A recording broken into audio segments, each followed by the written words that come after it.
안녕하십니까. 언론보도팀장 신형식입니다. 바쁘신 일정에도 오늘 기자간담회에 참석해 주신 언론인 여러분께 진심으로 감사드립니다. 그럼 지금부터 기자간담회를 시작하겠습니다. 먼저 시장님께서 2024년 고양 특례시 정책 방향과 현안에 대한 말씀이 있으시겠습니다. 새해 첫 만남입니다. 반갑습니다. 그리고 새해 복 많이 받으십시오. 언론인 여러분 모두 풍족한 한 해 보내시기를 기원하겠습니다. 임계점에 뜻하는 우리 티핑 포인트라는 말이 있습니다. 99도까지 우리가 끓지 않는 물이 100도가 되면 끓는 물처럼 변화가 없던 것이 티핑 포인트에서 도달해 우리 폭발하는 경우가 있습니다. 2024년은 고양시에게 아마 티핑 포인트가 되는 해입니다. 도약을 위한 폭발적인 변화가 시작될 것입니다. 1기 신도시 특별법이 통과됐습니다. 경제자유구역 최종 발표가 있는 해입니다. GTX-A 노선 개통이 시작됩니다. 든든한 기반이 될 일산 테크노밸리, 고양 방송 영상밸리, 용지 공급도 시작됩니다. 하지만 장밋빛 희망만 믿고 기다릴 수만은 없습니다. 한 발 더 앞서 맞이하는 강한 추진력이 필요합니다. 불과 30년 전 한적한 소도시 고양시는 전국에서 손꼽히는 특례시의 위상을 갖게 됐습니다. 여기에 안주하지 않고 올해를 고양의 티핑 포인트로 만들겠습니다. 글로벌 수준의 파워 브랜드 도시로 도약시키겠습니다. 그러기 위해 두 개의 축을 강화하겠습니다. 도시의 기반인 경제축을 살리고 도시의 기본인 안전축을 세우겠습니다. 첫 번째로 경제축을 살리는 프로젝트입니다. 대하부터 지축까지 고양의 중심을 가로지르는 3호선은 고양시의 신경제축입니다. 1기 신도시 재건축, 경제자유구역, 일산 테크노밸리, 대공역세권 개발 등 대규모 사업들이 도시의 경제축으로 자리 잡게 될 것입니다. 이 청사진은 2035년 고양시 도시기본계획에 담기게 됩니다. 덕양 일산의 이분법적인 사고를 벗어나 고양시를 하나의 축으로 잇도록 균형 있는 발전을 추진하겠습니다. 먼저 JDS 지구를 중심으로 한 경제자유구역입니다. 10월 최종 결과가 발표 예정입니다. 지난 1년 반 지정을 위한 논리를 수립하는 과정에 동시에 기업과 투자를 유치하는 투트랙 전략으로 달려왔습니다. 그 결과 2조 1천억 원 규모의 투자 협약 51건과 업무 협약 26건을 체결했습니다. 저 역시 10여 개국을 직접 발로 뛰었습니다.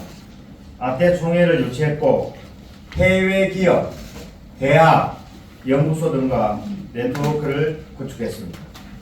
룩셈부르크 국립보건원 분원 설치 협약도 맺을 예정입니다. 새해 첫날도 IT 산업, 스타트업 중심지인 미국 실리콘밸리에서 맞이했습니다. 노스 오렌지 카운티 상공회의소, 보스턴 바이오 클러스터와 인연을 맺고 무역, 유통 중심지인 플루턴시와 경제, 문화, 교육, 우호 협약을 체결하였습니다. 플루턴시 등은 세계 산업도시는 산학연이 조화를 이루는 것이 기본입니다. 교육과 기업이 서로의 성장을 견인하는 방정입니다. 이번 출장에서 사립 명문 크린 루트랑 고등학교와 외국인 학교 설립 협약을 맺었습니다. 향후 경제자유구역 내 외국대학, 국제학교 각 3개 이상을 유치하겠습니다. 과학고와 한국영재학교 캠퍼스 설립, 정부 교육발전특구 공모에도 도전해 고향을 인재특구로 만들겠습니다. 일산 테크노밸리와 방송영상밸리도 하반기 용지 공급을 시작합니다. 고양시의 세일즈맨인 기업유치단이 최전선에서 뛰겠습니다. 시산하기관, 투자유치위원회, 전문기관, 협약기관까지 전 직원과 기관의 역량을 집결해 공격적으로 기업을 유치하겠습니다. 백석 청사 이전 사업은 주민주도형으로 흔들림 없이 추진해 나가겠습니다. 취임 시 약속했던 것처럼 경제적 부담은 최소화하면서도 시민들이 원하는 청사가 되도록 추진해 나가겠습니다. 시민 참여 및 열린 토론을 통해 시민이 진정으로 원하는 방향으로 추진해 나가겠습니다. 또 시민의 예산 절감이라는 청사 이전 목적이 훼손되지 않도록 백석 업무 빌딩을 시민 청사로 활용하겠습니다. 시민 의견 수렴, 시의회 협의를 통해 개방 편의시설 조성, 상업시설 임대 수입 창출 등 활용 방안을 검토하겠습니다. 대곡 역세권은 6개 철도가 만나는 환승 거점으로 고양시의 심장 역할을 할 교통 중심지입니다. 당장의 이익에 흔들려 주거타운으로 개발되지 않도록 자족균형을 갖춘 환승, 복합 환승 거점으로 준비하겠습니다. 원당 역세권은 덕양의 경제 거점으로 재편하겠습니다. 원당 재창조 프로젝트 발표 이후 주민 의견을 계속 수렴하고 있습니다. 이를 통해 원당을 혁신적으로 재구조화할 방안을 수립하겠습니다. 지축 역세권에는 살아있는 박물관 북한산성이 있습니다. 북한산성은 서울 한양도성과 연계해 세계문화유산 등재 추진 등으로 11월 예비평가 결과가 통보될 예정입니다. 이 일대를 고향 역사문화지구로 브랜딩하고 발전시키겠습니다. 경제축 살리기는 역세권에 국한된 사업만은 아닙니다. 고양시를 하나로 이을 다양한 광역 철도망, 도로망 구축으로 고양시 전 지역의 혜택이 돌아갈 수 있도록 하겠습니다. 올해 말 GTX-A 운정 서울역 구간에 우선 개통 예정이고 하반기 목표로 대곡 의정 구간 도해선 운행도 재개하겠습니다. 9호선 대곡 급행 도입을 이루어내기 위해 제5차 국가철도망 구축계획 수요조사에도 적극 참여하겠습니다. 올해로 특례시 성격 2주년을 맞이하였습니다. 크린 규모만큼 시민의 권리도 크게 돌려드리겠습니다. 고양시는 총 91개의 특례 권한을 발급을 하였습니다. 이 중 산업단지 개발, 광역교통관리 등 25개 사무는 이양이 결정됐습니다. 이 사무들이 고양시의 권한으로 현실화되도록 하겠습니다. 개발제한구역관리, 리모델링 기본계획, 경제자유구역 등 57개 특례사무도 고양시로 이양될 수 있도록 정부와 국회에 적극 요청하고 사무재정 조직 등 권한을 광역시급으로 확대하는 특별법 제정도 촉구하겠습니다. 덕양구, 동구 재추진으로 행정구역을 재편하겠습니다. 민선 8기가 시작되고 주민간담회, 설문조사 등을 계속 진행하며 분구를 통해 주민들의 삶의 질을 높일 방법을 논의 중에 있습니다. 올해는 우선 주민 의견이 담긴 분구를 위해 행정구역 조정을 검토하겠습니다. 경제발전은 도시의 안전축이 견고히 구축되어야 가능합니다. 안전은 시민의 가장 기본적인 복지입니다. 고양시 전역에 거미줄처럼 촘촘한 안전축을 구성해 고양시의 재난보건력과 지속 가능성을 강화하겠습니다. 지난해 노후 계획도시 특별법이 통과됐습니다. 저는 작년 국토부 장관을 만나 고양시 지역 특성에 맞는 재건축 법안 마련을 건의했습니다. 그 결과 특별법에 안전진단 완화 등 우리시 요구사항이 반영되었습니다. 정부는 올해 12월까지 1기 신도시 각 지자체와 마스터 플랜을 수립하고 선도지구를 지정할 방침입니다. 그 과정에서도 우리시 의견을 최대한 피력하겠습니다. 또한 정부는 지자체에 권한을 대폭 부여할 방침인 만큼 특별법 제정 내용을 기반으로 고양시의 특성과 지역 주민 요구에 부합하는 재건축을 지원하겠습니다. 일산 신도시 등 노후 계획도시 대상으로 기본계획 수립과 컨설팅을 실시하고 노후 계획도시 특별 정비 예정구역 지정 등도 추진해 나가겠습니다. 불확실성의 시대, 위기를 과학적으로 분석하고 대비하겠습니다. 스마트 시티 사업과 연계, IoT, 빅데이터, 디지털 기술 등을 통해 위험을 예측 시스템을 구축하고 소극적 안전에서 적극적 안전으로 패러다임을 전환하겠습니다. 또한 COP33 유치를 추진해 글로벌 기후위기에 먼저 대응하는 탄소 중립 클린 도시로서 고양시를 브랜딩하고 창릉천 정비와 함께 도시숲, 공원 등 탄소 저장고를 확대하겠습니다. 이 모든 사업들의 추진 동력은 예산입니다.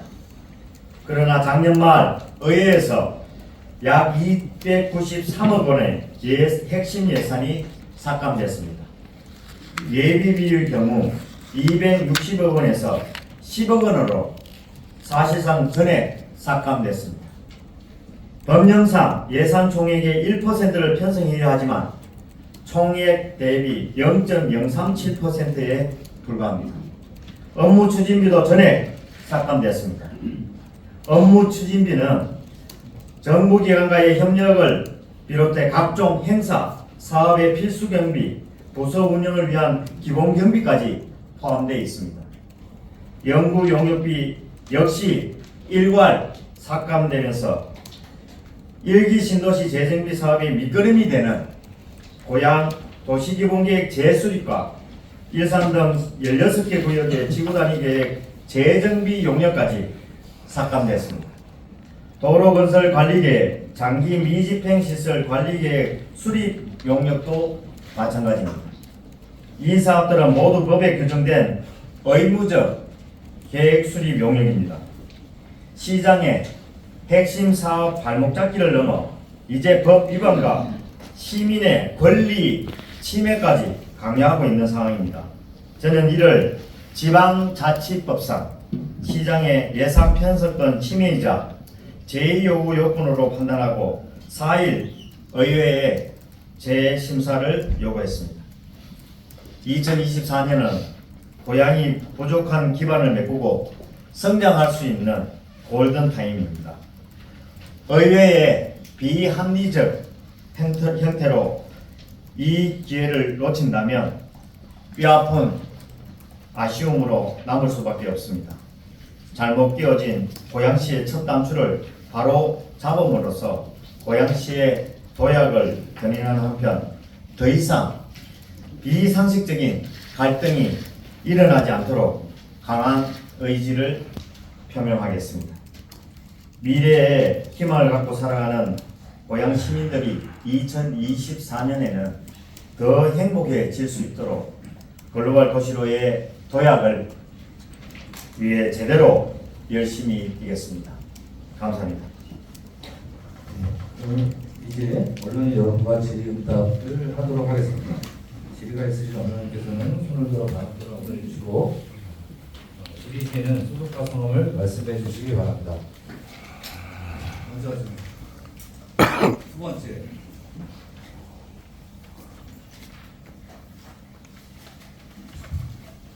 네, 시장님 우선 미국 출장 너무 수고하셨고요.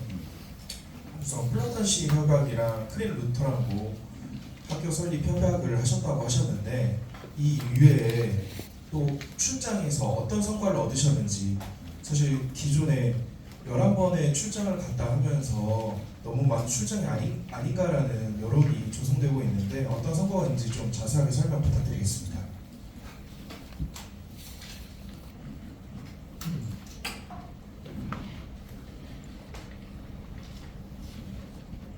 네, 다음 또 손을 들어주시기 바랍니다. 네, 여기 앉아 계십니다.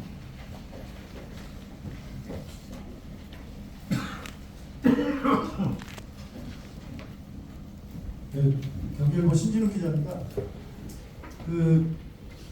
2024년 삭감 예산하고 도시계획 조례 관련해가지고 제2예고를 하시는데 시의회에서 이제 지난주 의총에서 그냥 1월에 원포인트 임시회를 하겠다는 결정만 했지 실제로 1월 임시회에서 어떤 결정을 할 건지 지금 불확실한 상태인 것 같습니다. 그래서 시의회가 제2의회에 대해서 원안을 가결을 할지 아니면 부결이 될지 아니면 계속 시간을 끌지 여러 가지 지금 시나리오가 가능한 상황인데 그 시의회의 반응에 대해서 시는 또 어떤 대응 전략을 갖고 계신지 좀 설명 부탁드리겠습니다.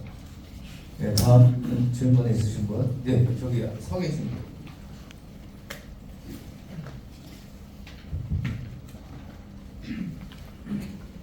MBN 추성남 기자입니다. 시장님 아까 기자회견 하신 것 중에 백서 업무 프리팅에 대해서 시민 청사로 활용하겠다고 말씀을 하셨는데 이게 구체적으로 어떻게 활용되는 건지 하고 또 그 시민들과 뭐 열린 토론회도 말씀을 하셨는데요. 구체적으로 어떻게 진행하는 건지가 궁금합니다. 네, 다음 질문하실 분은 네, 여기 맨 앞줄에 아니 여기 이쪽에서 두 번째. 예, 신화일보의 임청호 기자입니다. 시장님께서 모든 말을 하시면서 올해는 투표 포인트가 되는 해라고 말씀하셨습니다. 투표 포인트가 되면은 외부적인 영향이 전혀 없어야 되는데 말미하시는 말씀이 뭐냐면 비합리적 예상심이라든지 기타 등등 외부에서 끓는 물이 임계점에 다다르기 전에 찬물을 붓는 이러한 현상이 많이 발생될 거라고 생각하는데 이거에 대한 방안이 있으신지 여쭤보고 싶습니다. 네, 다음 질문하실 분. 네, 가운데. 아 저기 좀 앉아주십시오. 저기 질문할 때 앉아주세요. 아니요, 해주세요. 질문하겠습니다. 저 고향신문의 이대호 기자입니다. 저기 이제 이동환 시장님은 한 11번 정도 해외 출장을 다녀오셨어요. 근데 해외 출장 목적을 보면 회의라든가 견학을 한다든지 아니면 업무 협약을 맺기 위해서 많이 갔었는데 이런 정도의 업무라면은 신문부서에 실국장한테 위임하셔도 충분히 이거는 어떤 성과를 가져올 수 있거든요.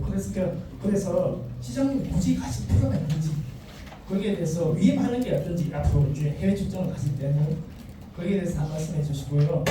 그다음에 얼마 전에 이정현 부시장님이 직위 해제됐어요. 그래서 직위 해제된 만큼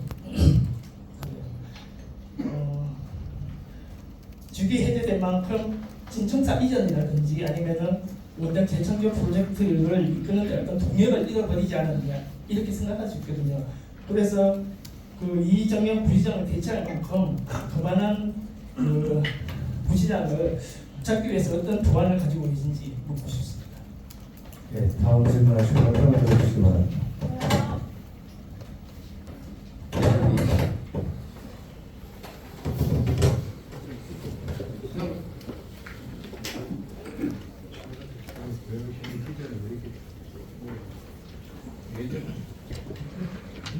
안녕하십니까. 에너지경제신문의 강민주입니다. 새해 복 많이 받으십시오. 최근에 노후계획도 식별법이 제정이 됐는데 여기에 고양시가 요구한 재건축 안전진단 완화가 반영되고 그래서 그런지 지금 고양시 일산 신도시 재건축은 여타 도시들에 비해서 빠르게 신속하게 진행되는 그런 분위기입니다. 이런 가운데에서 일기 신도시 특별정비 예정구역 지정을 추진한다고 하셨는데 이것이 실제로 지정이 되면 어떤 이점이 있는 건지 좀 상세하게 설명해 주시기 바랍니다. 이상입니다. 네, 다음 질문하실 분 손을 들어주시면. 네, 이쪽에 맨 저기 앉아 계십니다. 예, 국민일보 박재우 기자입니다. 특례시가 된 지 2년이 지났는데 당초 기대와는 다르게 좀 재정적이거나 복지 쪽에 큰 변화가 없는 게 사실인데요. 우리 시장님께서 그 특례시 협의회 대표 회장이신데 협의회 차원에 어떤 논의가 있었는지 또 정부랑 어떤 협의가 진행되고 있는지 좀 궁금합니다. 네, 그러면 한 번만 더 하고 여기 몇 번 드는데 여기 좀 드세요. 먼저 드신 분들이 계셔서 아, 그렇습니다. 제가요? 몇 네. 번? 달리는 사람 주고요. 네. 원하는 사람 주지 말고 하겠다는 사람 줘요. 주세요. 여기요. 원하는 질문만 받지 마세요. 마이크 주세요. 한 번만 더 받도록 하겠습니다. 그런 식으로 마이크 하니까 시장님이 주세요. 욕을 먹는 거예요. 일은 잘하시는데 아 진짜 마이크 주세요. 시장님 얼마나 고생하면서 일을 하는데 마이크 주세요. 팀장님 여기 질문 좀 할게요. 시간이 있으니까 시간이 없으니까 한 번만 더 받도록 하겠습니다. 여기요. 아저 계속 아니 이런 기자회견이 있어요. 처음부터 몇 명을 받겠다는 원칙을 밝히지도 않았잖아요. 그리고 임의로 지금 지정하고 계신 거 아닙니까? 서현동 분들이 계속 많으셔서 저희가 먼저 드실 분들 위주로 좀 먼저 시간이 진행하고 좀 있습니다. 주시라고요. 계속 네, 들었으니까. 잠깐만 기다려 주십시오. 아니 그런 식으로 하니까 시장님이 욕을 먹는 그 얼마나 열심히 일을 하시는데 마이크 주세요. 야 마이크 줘 여기. 마이크 주세요. 그냥 일어나서 하세요. 그냥 아 제가 그냥 입성을 할게요. 한 매트에서 한 사람만 질문하세요. 네. 저 두 가지만 질문할게요. 저 나쁜 것도 아니에요. 이거 나쁜 거 좋은 건데. 뭐야? 이게 뭐가 있고 나쁜 게 뭐가 있을까? 기자가 판단합니까? 두 가지입니다. 두 가지 질문 드릴게요. 마지막에 시장님이 말씀하신 거 시의회 문제인데 시장님이 일반적으로 시의회가 굉장히 이렇게 나쁘고 그다음에 시의회 때문에 조금 아쉬움이 있다고 하셨는데 시장님이 시의회라고 생각해 보세요. 시청을 이전하는 이 중차대한 문제에 대해서 시의회 공식적으로 협의 한 번도 안 하셨죠? 모든 사안에 대해서 다 시의회를 패싱하고 있어요. 시장님이 시의원이라면 시장님이 말한 거 듣겠어요? 근데 일반적으로 기자회견을 통해서 이렇게 시의회가 문제가 있다고 말하시는 거는 문제가 있고요. 지금 시의회의 협의를 이끌어내지 못하는 것은 시장님의 무능력이에요. 이거 분명히 전 기자회견을 통해서 밝혀야 되고 이후에 예산을 어떻게 따내는가는 시장님의 능력이에요. 그래서 시의회의 권한과 그것을 규정대로 하세요. 규정대로 시의회에 협의를 해야 될 것은 협의를 하시고 패싱하지 마시고 법을 지키면서 하시면은 의회도 협의를 이끌어낼 수 있을 거라고 생각하거든요. 그래서 시의회와 어떻게 협의를 할 건지 기자회견이냐 아닌 실질적인 어떤 협상을 할 건지 듣고 싶고요. 자, 두 번째입니다. 두 번째는 고양시에서 유일한 지역 신문이기도 하고 고양시에서 네 알겠습니다. 매체 영향이 제일 큰데 고양신문 광고를 영원으로 줄인 거 시장님 알고 계신가요? 그거에 대해서 기자회견에서 하시는 거 아니고 끝내주세요. 지금 많은 분들이 질문하셨습니다. 이제 시간이 지금 되는 것 같아서 시장님께서 질문 답변 말씀 드리도록 하겠습니다. 고양신문만 신문 사입니까? 시장님 하나만 할게 질문요. 버플스 요새 박상국 기자인데 지금 이 보도자료에 보면은 백석 이전에 대해서 공로나 장을 만들겠다라고 하시면서 시민청사를 말씀하셨는데 그 문구와 달리 처음에 읽으실 때 백석 시청사 이전은 변함없이 추진하겠다 그랬거든요. 이게 양쪽으로 상반되는 내용이라서 그거에 대한 분명한 입장, 앞으로 그럼 백석 이전에 대해서는 변함없이 추진하시겠다는 건지 그거 정확한 좀 밝혀주시고요. 또 하나는 뭐냐면 지금 이창문 대변인이 지금 그 허위사실 공포를 위한 선거법 위반이 기소가 돼가지고 24일 날 2심 항소심 결심이 있는 거 알고 계신 게 없어요? 그랬을 경우에 이창문 대변인의 그 허위사실 공포 관련된 수사를 하기 위해서 참고인으로 시장에 참석하셨었는데 그 내용에 대해서 어떤 내용이 나왔냐면 이창문 대변인이 선거를 도와줬기 때문에 채용했다라고 시장님이 말씀하셨다고 하네요.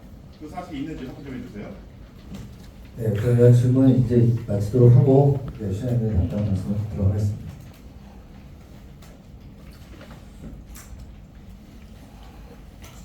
말씀하신 그 끝에 말씀부터 좀 드리면 백석청사는 진행됩니다. 그 진행되는 과정에 다른 데보다도 청사가 지금 아무 사용을 지금 못하고 비어있는 상태에 다 알고 계실 거라고 봅니다.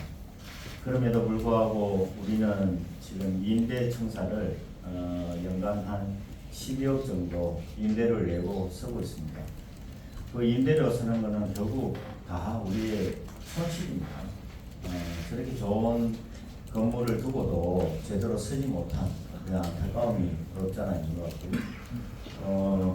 아무리 뭐 여기에 투자심사의 재검토라는 얘기를 했다고 해서 그걸 다르게 왜곡해서 설명하는 분들도 계시는데 그거하고는 아무 관계없고요. 투자심사는 투자심사를 해야 됩니다. 투자심사를 정치적으로 그걸 판단하는 그런 개념으로 접근해서는 안 된다고 봅니다. 앞으로 그런 일이 없도록 저는 경기도에도 그에 대해서 얘기를 계속 할 수밖에 없는 상황이라고 생각합니다. 다음번에 우리가 준비한 내용에서는 그런 상황으로 판단되지 않을 거라고 저는 확신합니다. 그래서 청사 이전은 그렇게 백석동 청사에 앞으로 투자 심사가 아주 순조롭게 진행될 예정이라고 생각합니다. 다음에 아까 그 출장 관련해 가지고 성과 얘기를 하시는데 어느 저기 그 시장이 되든 출장 가면 제가 다녀온 내용 이상으로 다른 일을 하는 그 시장이나 지방자치 단체장이 있는지 확인 좀 하시고 말씀하시면 좋을 것 같아요. 지금 우리 그 여기 나와서 MOU 체결이 되든 LOI 체결이 되든 그 다음에 5호 협력 체결이 되든 이거 그냥 하루아침에 쉽게 되는 건 아닙니다.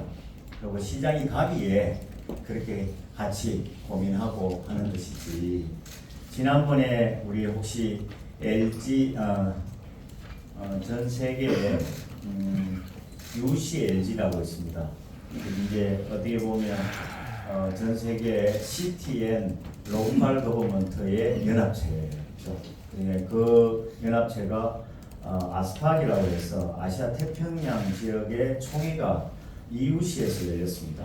그 EUC에 열렸는데 그때도 제가 직접 가서 우리 고양시의 총회를 개최하는 걸 제안을 제가 직접 했습니다. 근데 거기서도 얘기가 똑같은 얘기입니다. 시장이 직접 가서 얘기 안 하면 누가 거기에 관심을 가져주겠습니까? 이를테면 지금 그 당시에 같이 하겠다고 나온 시가 어디냐면 풍민시입니다. 풍민시. 중국에서 또 하겠다고 얘기했는데 거기에 사무총장이 중국이 계속 하는 것에 대한 부분은 조금 그렇다 하는 입장도 갖고 있었기 때문에 시장에 가서 직접 얘기하니까 그거에 대한 부분을 인정을 해서 만장일치에 가까운, 왜 만장일치에 가깝다고 말씀드리냐면 kunming시가 제안하려고 준비했다가 우리 시가 제안을 했고 거기에 대해서 호응을 받았고 그러는 과정에 kunming시도 우리를 지지하는 걸로 바꿨던 거죠. 그래서 그런 어떤 내용 자체가 아까 뭐 누가 실국장이 가든 실무자가 가서 하면 되나서 얘기할 때도 사전에 얘기를 또 했는데도 있습니다. 미리 이렇게 우리 그 실무자들이 다 얘기를 하고 그 최종적으로 그걸 할 때는 그 대표가 가서 같이 MOU 체결을 하는 그런 과정이 있었기 때문에 뭐 대표적으로 하나 더 말씀드릴까요? 우리 여기에 그 저기 난양 공대라고 들어보셨을 겁니다. 싱가포르 난양 공대는 그냥 단순히 이루어지는 거 아닙니다. 난양 공대하고 직접 체결할 때도 그 비슷한 상황이 있었습니다. 안 갔으면 그 체결 안 되는 부분입니다. 이런 부분들을 너무 저기 왜곡하려는 뜻이 되든 아니면 출장을 많이 갔다 온 것이 마치 문제가 되는 것처럼 출장 왜 갑니까? 저는 지금까지 출장 가면서 거기에 뭐 관광 외유한다는 개념으로 접근해 본 적이 한 번도 없습니다. 토요일, 일요일 날 저는 출발합니다. 지금까지 아마 그렇게 됐을 거고 11번이라고 얘기하는 거 그 숫자 잘못 헤아리는 건 알고 계세요? 거기에 연결돼서 같이 연결돼서 그 한 4, 5개국 그렇게 갈 때 연결된 걸 뚝 잘라가지고 한 번을 더 저기 기록하는 그런 일도 생기는 건데 그거는 고향 신문에서만 얘기하고 다른 데서는 그렇게 얘기 안 합니다. 재밌죠? 앞으로 그런 얘기를 정확히 확인하셔가지고 말씀하시는 겁니다.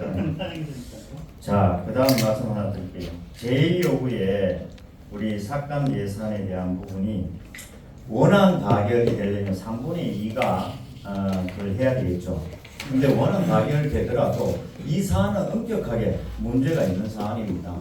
아까 말씀드린 것처럼 예비비 하나만 하더라도 그렇게 삭감되는 부분은 얘기가 되겠죠. 근데 예비부의 조건에 안 맞습니다. 우리가 지금 적용해야 할 예비비의 비율에 맞지 않고 이런 부분들이 한두 가지가 아니다 보니 이런 거는 제2요구를 통해서 정상화를 시켜야 되는 거죠. 바르게 만드는 작업들이 해야 할 역할 중에 하나입니다. 우리가 보통 시의회가 심의 의결권이 있다 하지만 엄격하게 기준이 있습니다. 정액 안 되죠. 정액을 할 수 없습니다.